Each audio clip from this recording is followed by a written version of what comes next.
Perfecto. Muy buenos días, estimados alumnos. Muy buenos días, licenciado Gonzalo Bolaños. Muy agradecido por estar aquí acompañándonos en esta clase de Ciencias Naturales correspondiente al octavo año de Educación Básica.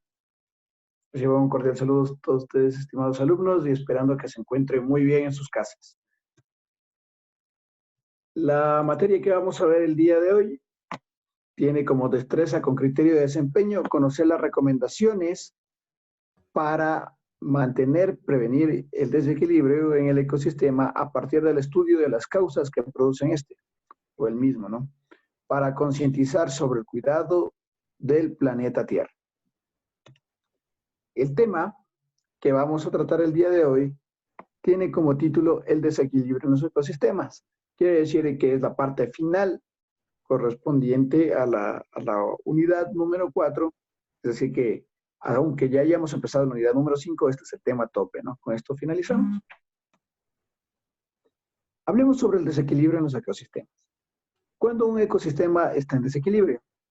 Se dice que un ecosistema está en equilibrio cuando existe armonía entre los seres vivos y las condiciones físicas y ambientales. ¿Qué significa?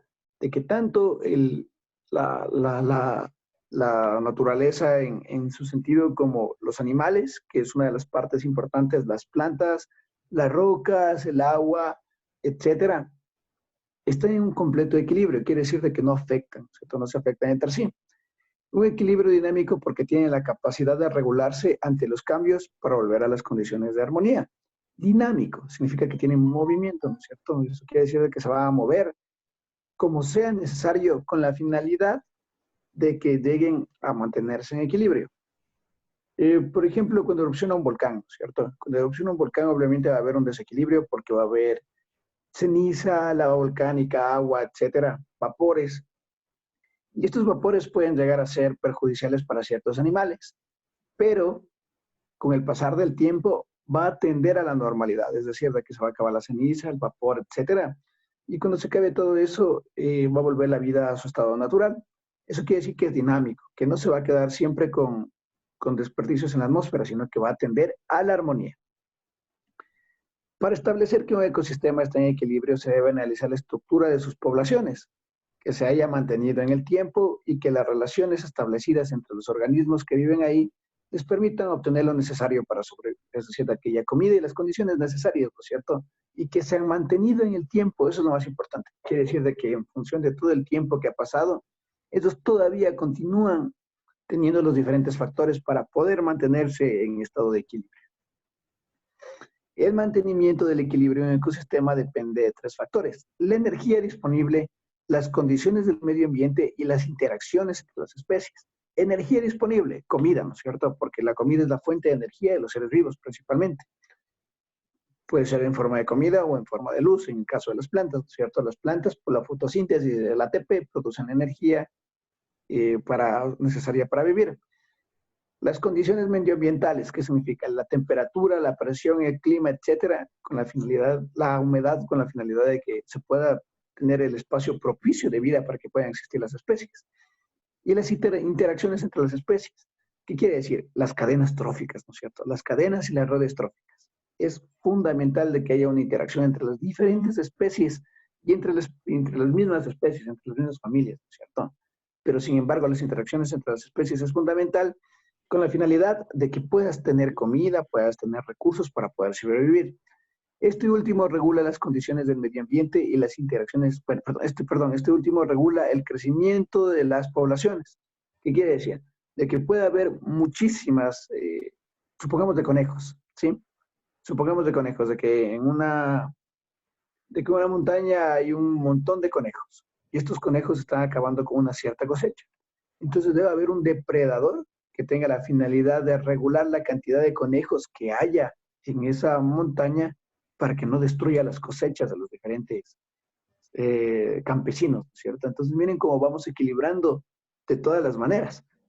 Imaginémonos una araña, ¿sí? Una araña que nosotros le vemos como un animal bastante, si se quiere, hasta peligroso en nuestras casas. Pero sin embargo, si no hubiera unas poblaciones de araña, los insectos como los moscos habría muchísimos, ¿no es cierto? Entonces, ¿de qué se encarga la araña? De regular la cantidad de moscos que debe haber en el ambiente con la finalidad de que se pueda llevar una armonía en el ecosistema. Entonces, miren, los sistemas son dinámicos, ¿cierto? Tienen movimiento y tienen el equilibrio. Y, y se desarrollan en función de la cantidad de energía disponible, las condiciones del medio ambiente y las interacciones entre especies. Por ejemplo, una mosca, dudo mucho que pueda haber en los polos, ¿no es cierto?, por sus condiciones climáticas. ¿Cuáles son las causas de los desequilibrios en los ecosistemas? Un ecosistema está en desequilibrio cuando por efecto de algún agente las interacciones entre los factores bióticos y abióticos se rompen.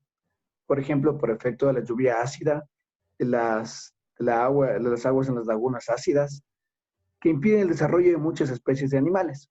El desequilibrio en los ecosistemas puede darse por dos factores, por factores naturales y por factores antrópicos. Entonces, miren, primero el desequilibrio. ¿Cuándo se está en desequilibrio? Cuando no hay las interacciones correctas, ¿no es cierto?, entre dos factores bióticos o abióticos. Bióticos, que significan vivos, y abióticos, que significan que son inertes, obviamente, ¿cierto? Y hay dos tipos de desequilibrios en los ecosistemas. Por factores naturales, que quiere decir que la naturaleza los produjo de alguna manera, y por factores antrópicos, que quiere decir que generalmente son ocasionados por el ser humano, ¿cierto? O por el avance científico del ser humano, si se quiere. Factores naturales. Tenemos las inundaciones. Por ejemplo, las lluvias excesivas pueden causar inundaciones de los ecosistemas y afectar a los seres vivos que allí habitan. Llueve mucho, ¿cierto? Llueve mucho. El fenómeno del Niño en Ecuador, por ejemplo, Guayaquil y la costa generalmente se inundaban, y esto obviamente iba a producir la muerte de diferentes especies. Puede ser humanos, animales, plantas, etcétera, ¿cierto?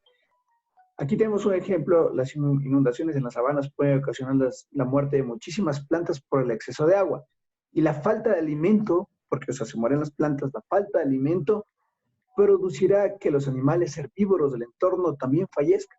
Y si fallecen los animales herbívoros, los que se alimentaban, ¿no es cierto?, de las plantas de la sabana, obviamente los animales carnívoros también van a fallecer. El desbordamiento de los ríos, de los lagos y las lagunas es otro factor que puede afectar a un ecosistema. También se puede presentar un impacto ambiental irreversible al construir represas, ya que inundan zonas y desvían el curso de los ríos y lagunas, lo que afecta gravemente a los seres vivos y sus hábitats. Entonces, ¿qué es lo que puede pasar, chicos? ¿Qué es lo que puede pasar? Generalmente suelen construir represas, ¿no es cierto?, con la finalidad de producir energía hidroeléctrica, si se quiere. Entonces, cuando tú encauzas y aparte aíslas un río, vas a inundar otras zonas, ¿no es cierto? Y vas a dejar bastante áridas otros sectores, porque en una parte del lugar donde tú estás acopiando el agua o es el acopio del agua, vas a tener un montón de agua, pero en la parte baja del río no va a llegar mucha agua, ¿no es cierto? Entonces van a eliminarse especies de todo lado, pero sin embargo hay que entender mucho. Cada desarrollo, cada parte del desarrollo del ser vivo en temas científicos lleva consigo un saldo, ¿no es cierto? Algo que tienes que pagar. Entonces, en la historia de la humanidad, siempre que tú quieres tener desarrollo, vas a tener que explotar de alguna forma la naturaleza, ¿no es cierto? Siempre, o sea, en todos los sentidos.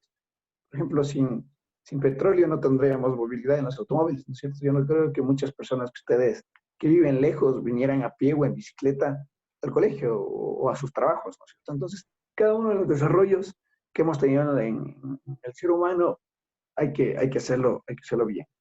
Por ejemplo, yo soy ingeniero químico y uno de los temas principales de mi carrera es el petróleo. O sea, no puedo decir que el petróleo está mal porque ha sido la base del desarrollo de la vida, ¿cierto? O sea, de la tecnología y de las comunidades que tenemos. Entonces, la característica para el equilibrio de los ecosistemas es de que debemos tener un desarrollo sustentable, que ya vamos a ver qué es.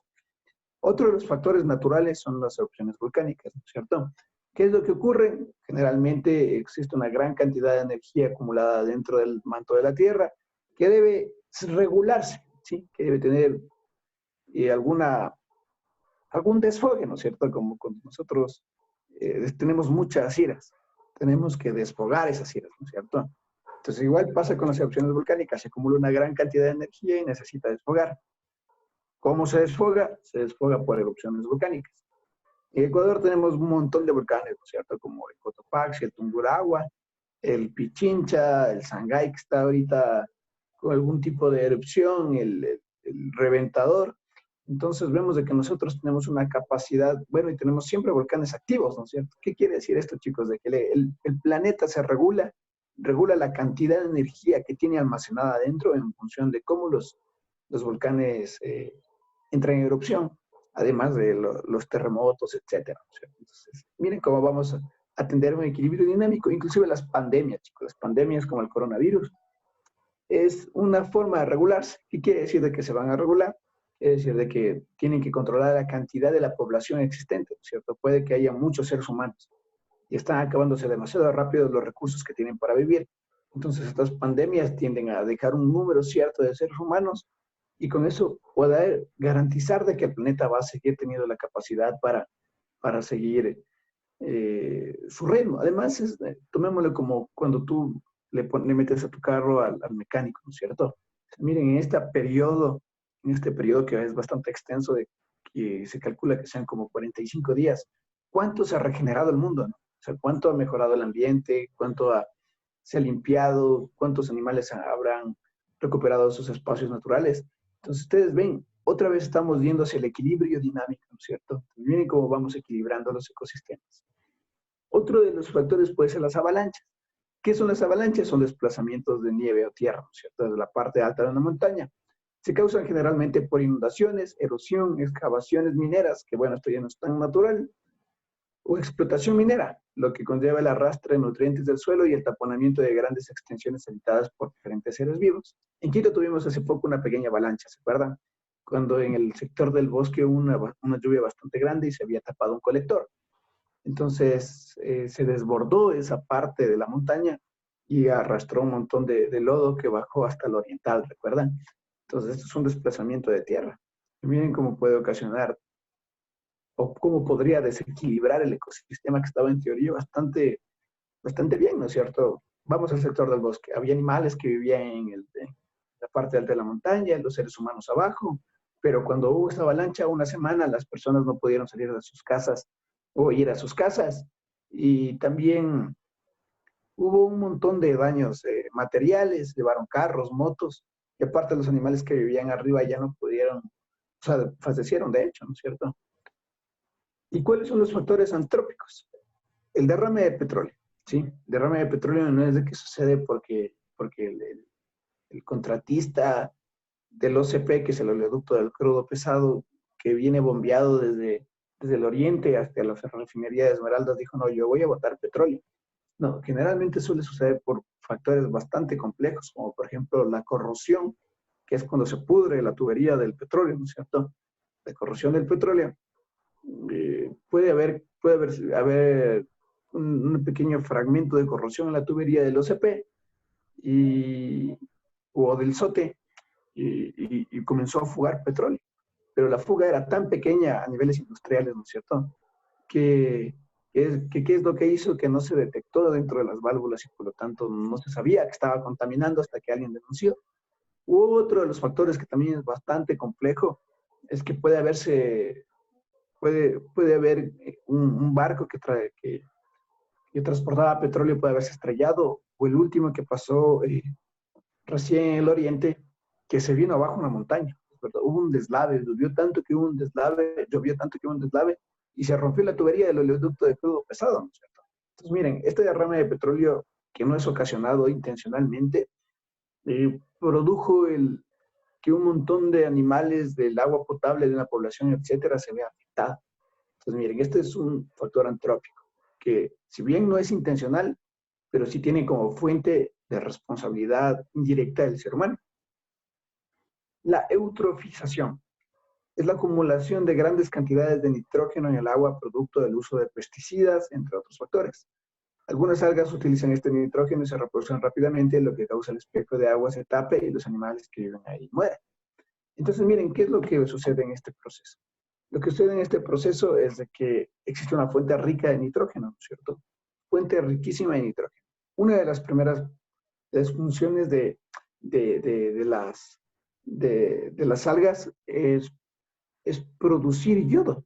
Sí, hay algunas algas que producen yodo, es una fuente fundamental de yodo en la naturaleza, si se quiere. Entonces ocupan estas cantidades de nitrógeno para poder crecer. Dentro de la cinética microbiana, si este crecimiento se denomina como un crecimiento logarítmico, que quiere decir de que tienen una pequeñita cantidad de nitrógeno y crecen exponencialmente. ¿Qué es lo que sucede? El agua no tiene una oxigenación correcta, ¿no es cierto? Porque, por ejemplo, como vemos en la imagen del sapito, no tiene un caudal, quiere decir de que el agua está estancada, si se quiere.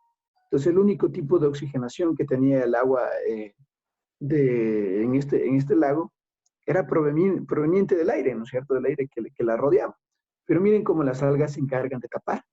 Al encargarse de tapar, el agua va a tener una característica que muy baja de oxígeno. Y recordemos de que la mayoría de especies en el mundo necesitan el oxígeno.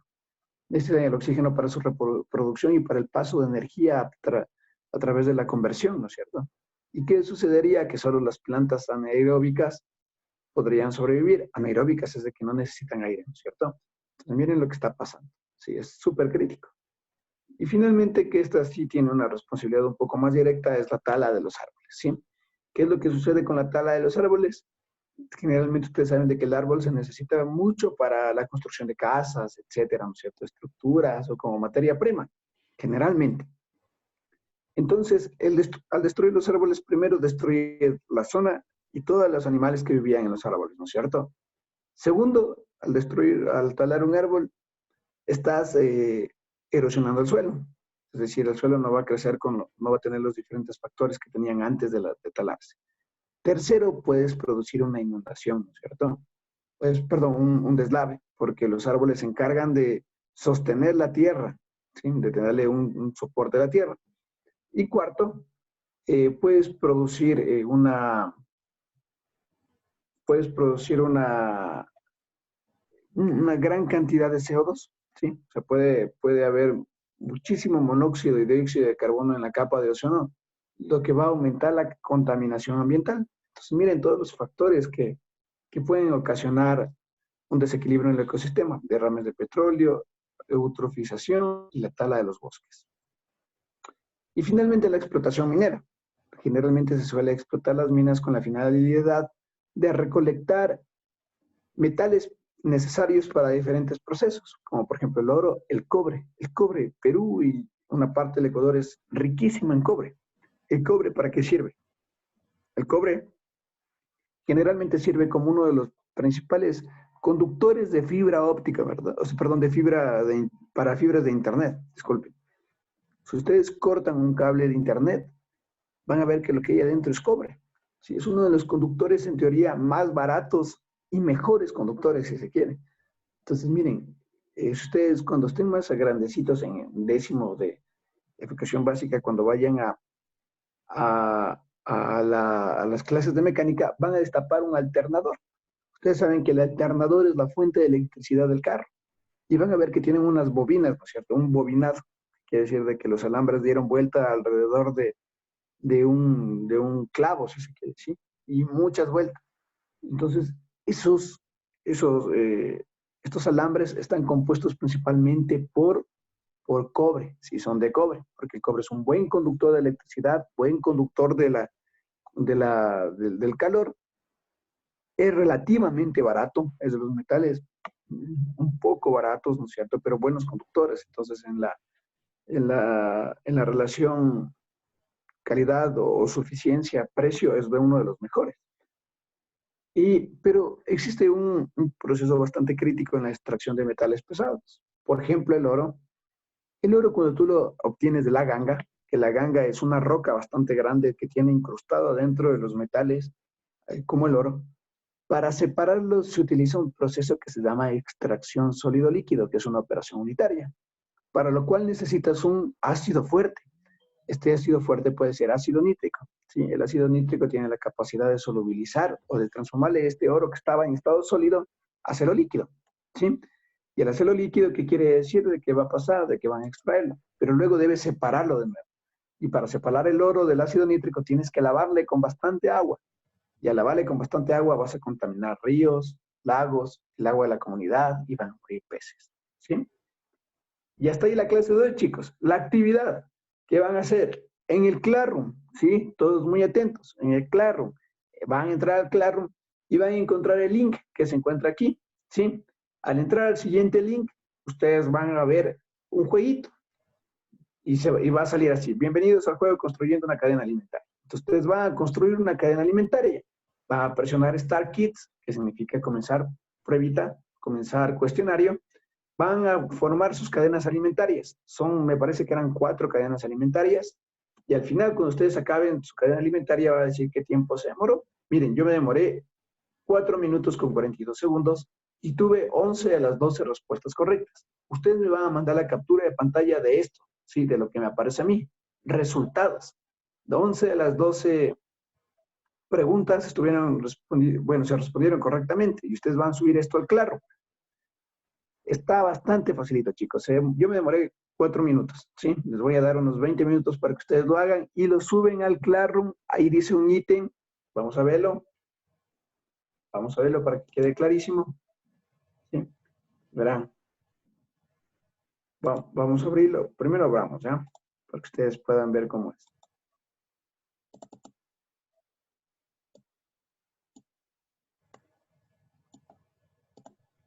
Pues aquí está. De proyecto de nuevo.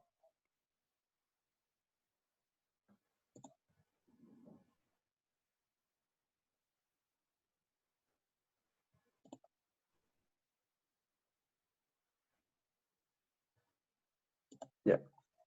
Entonces le damos clic. El link, por si acaso, ya está en el Claro.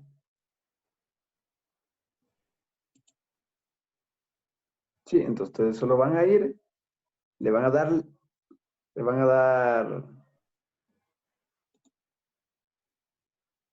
compartir y ya van a poder entrar.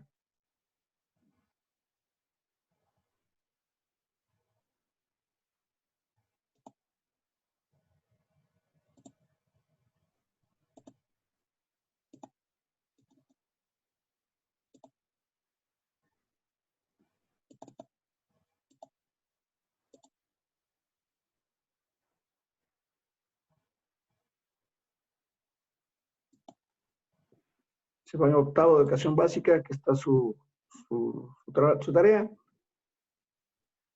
El nombre es El desequilibrio en los ecosistemas. Le hacen clic, instrucciones, y aquí está. Ustedes le van a hacer clic a este documento que se encuentra aquí. Ya les voy a editar para ponerle todo en orden, ya les voy a editar. Le hacen clic al documento que está ahí y les va a redireccionar a la página donde se encuentra el documento donde van a realizar ustedes la tarea. Entonces, ustedes realizan la tarea, tienen que ser unas cadenas tróficas. Al hacer las cadenas tróficas, ustedes van a encontrar van a tener que hacer unas diferentes cadenas y redes tróficas, que está bastante sencillo, ¿no? Y con eso ustedes van a poder evidenciarme y darme la nota final que van a encontrar al final de las diapositivas, y con eso van a poder tener una calificación extra, ¿ya? Pues aquí está, verán. Aquí está. Vamos a abrir y vamos a correr.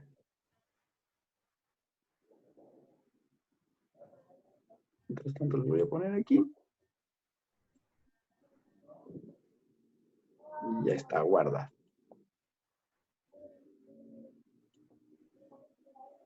¿Ya? Entonces aquí dice construyendo una cadena alimentaria. Start Kits. Entonces, miren, la mosca, ¿sí? ¿Quién se come la mosca? Se come la rana, ¿no es cierto? Vamos a ver si pusimos correctamente. Correcto. La rana se come muchos insectos como las moscas para alimentarse, ¿sí? Entonces, ustedes van a poner next. Y luego a la rana, ¿quién se lo come? ¿Sí? Generalmente puede ser una serpiente, ¿no es cierto? Y ustedes van a poner next, next, next. Y al final, cuando acaben ustedes de hacer los cuatro ejemplos que tiene este trabajo, les va a salir una partecita como esta de aquí, ¿sí? Que les va a decir cuál es su resultado final. Y esta captura de pantalla, ustedes le van a subir al Claro. ¿Está claro, chicos? Sí. Ya. Perfecto, Matías, ¿sí chicos. entendiste? Entonces, muchachos y profe Gonzalito, yo les agradezco mucho por haber estado en esta clase. Tienen que realizar este trabajo y tienen que enviármelo al Classroom. Tienen unos 20 minutos, yo no creo que se demoren más, pero si no alcanzan y tienen otra clase, lo pueden mandar después de las clases. Ahí vamos viendo, ¿ya? Espero que les vaya muy bien, espero que hayan escrito todo su nombre en el chat, ¿sí? Para registrar su asistencia y que tengan un gran día. Por favor, está en el Classroom, todo está en el Classroom, todas sus notas están pasadas y espero que les vaya muy bien. Chicos, muchas gracias, profe Gonzalito. ¿Algo que decir? Gracias. ¿No? Bueno, Que se queden muy en bien. casa. Matías, cuídate. Que tengan un gran día. Hasta pronto, chicos. Un abrazo en casa.